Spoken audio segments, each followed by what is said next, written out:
Now we're asking, should under-18s be banned from the catwalk? This programme has learned that a report by MPs out at the end of this month is due to recommend exactly that, in a bid to protect them from an industry plagued with problems like eating disorders. Other countries have already brought in health requirements instead. Ahead of the start of London Fashion Week tomorrow, our reporter Katrin Nye has been looking at the latest calls to change the modelling industry. Beautiful, aspirational, glamorous. Or too thin, too young, and not real women. This Swedish model went viral last year. According to the model industry, you cannot look like this. You need to be thinner. Rosie Nelson has been modelling for 4 years. Originally from Australia, she lives in London. A size 8, she says she was told to get thinner. So I went away and I just dieted really heavily. I cut out all sugar. I exercised crazy every day. And I went back to see them about 4 months later and they said, "You're doing good, you're losing weight, we just want you to get down to the bone." I sort of just sat there thinking, I can't lose more weight than I have now. I've lost pretty much everything. I was skin and bone at that point. I started a petition on change.org just to raise awareness about it. Hundreds and hundreds of girls have messaged me saying they've had the same thing happen to them, they've been encouraged to become anorexic or bulimic. In December, Rosie took that petition to Parliament with Caroline Noakes MP. The same MP is leading a parliamentary inquiry that started in October. At the end of the month, we're told the inquiry will recommend that under-18s should be banned from the catwalk. Legislation is what would, at a stroke, make sure that you weren't seeing 16 to 18-year-olds with a BMI of 15.6 being told they had to lose weight. Under 18 is too young just because it does encourage kind of a boyish look. When they're modelling women's wear, they're not representing women. I think it would be silly because I think you'd be missing a lot of talent unless the same thing was applied to ballerinas, athletes who have to perform at a certain level and be a certain level of fitness, have to eat a certain amount under 18. Should they be banned from competing? Where do we actually stop? I think that it's the responsibility of the agencies or that girl's peer group or parents to keep an eye on them. No legislation can take the place of a parent. It was ultra-skinny models that made this small British designer make their own rules for photo shoots. Well, our experience of professional models is that they just really don't eat. They tell us that they're under pressure to lose weight. Heidi has added a clause to contracts for her models that says they have to eat when on a shoot. Really, the demand for how a model looks comes from the designer. So what we're saying is, actually, we're not going to be part of that demand. This inquiry followed the collapse of a voluntary code of conduct introduced a decade ago to keep young teens off the catwalk. It didn't work. Models as young as 14 have walked at London Fashion Week. Well, we can talk now to the Israeli model Maayan Keret, who began her career at just 15 years old. She now runs workshops for teenage girls about body image and self-esteem, and she joins us from Tel Aviv. Thank you very much for joining us. Thank you for hosting me. Yeah. What age were you on the catwalk from? On the catwalk, I started 16. I started modeling at 15 and a half, and I was already doing the Yves Saint Laurent show and the Gaultier show and Marc Jacobs and whoever at 16.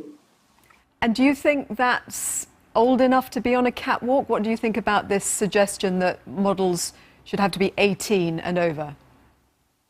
I think it's a bit strict, not to be at all, but I think it's true that it's too young.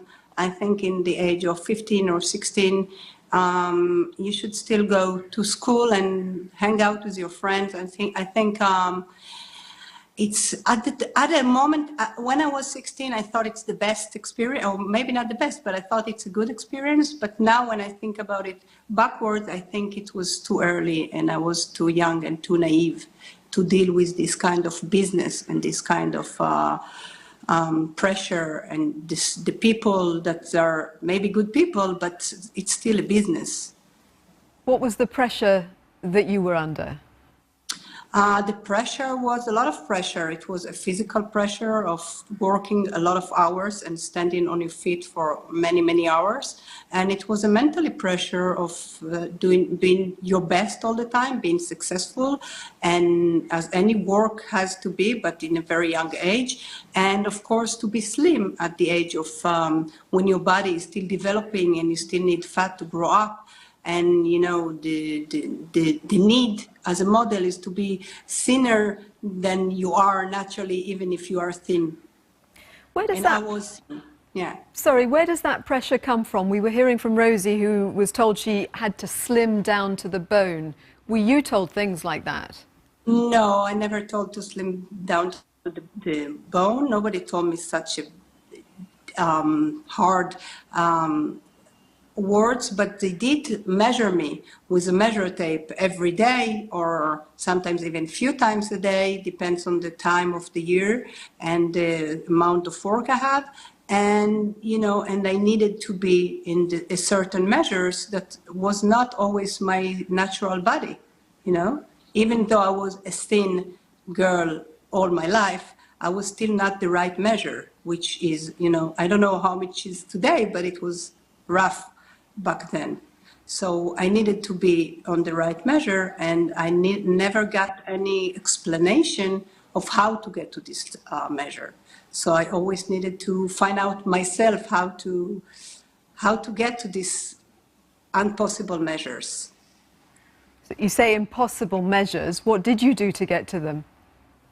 I didn't eat enough. I was in extreme diets.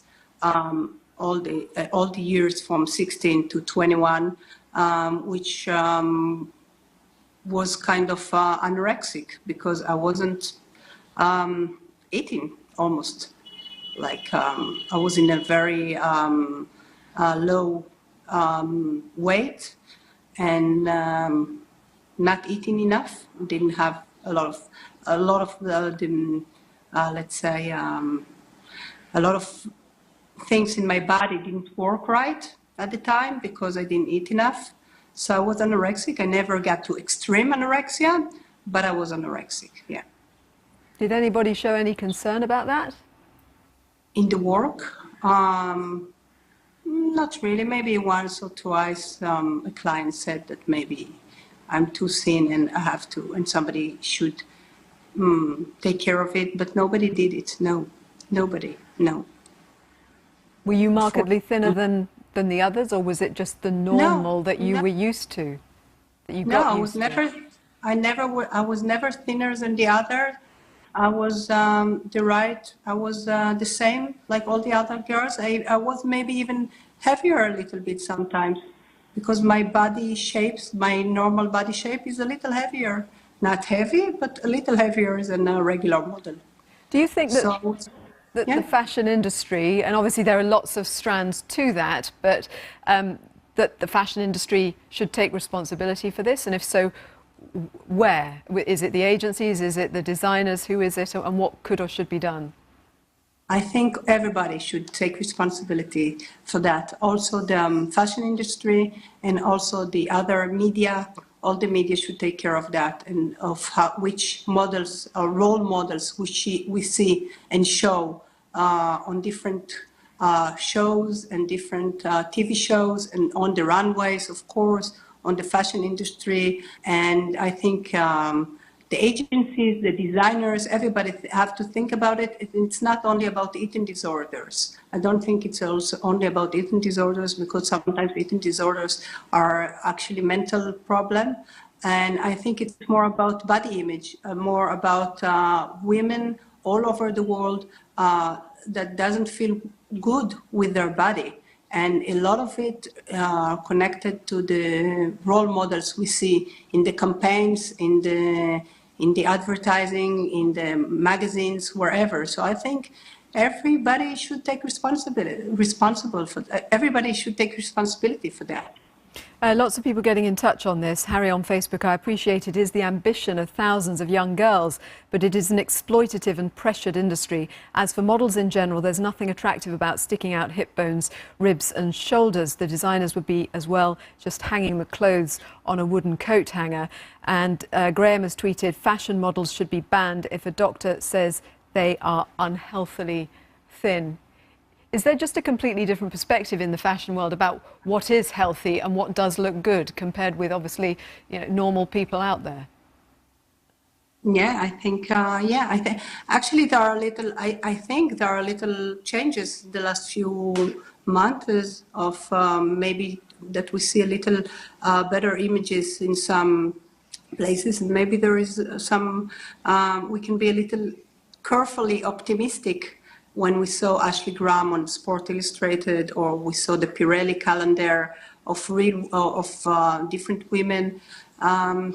So yeah, I think the fashion industry maybe makes a little different. Maybe there are little small steps that we can see lately.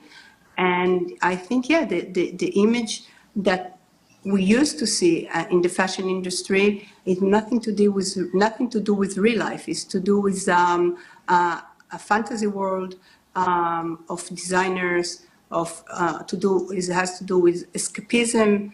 It's nothing to do with real beauty of real women. I'm not saying that models are not real women. Of course they are, but it's not.